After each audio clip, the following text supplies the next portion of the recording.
Chris Callens had nochtans zijn baan als directeur van het Fries Museum. Ook de cultuurhistorie van Friesland. Bijgelijks het zwart van Grutte Pier vindt hij mooi. Nou, het mooie aan dit zwart is dat het niet het enige is. En dit zwart begrijp je pas als je het verhaal erbij krijgt wat in dit verhaal van Friesland gebeurt. En door dat verhaal gaat het ding leven. En krijg je echt het gevoel dat je toch een beetje weer in die tijd van Grutte Pier bent. En ja, daar is dit museum voor om hier bij te staan. Het is al de tweede Vlaming op een belangrijke culturele positie in Friesland. Lieven Bertels is artistiek directeur bij Culturele Haatstedt.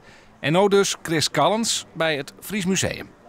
Wat een Vlaming met Friesland heeft, is eigenlijk een onrechtstreeks antwoord. Ja, ik werk ondertussen 9 jaar in Nederland, dus ik heb weliswaar niet het Nederlandse paspoort.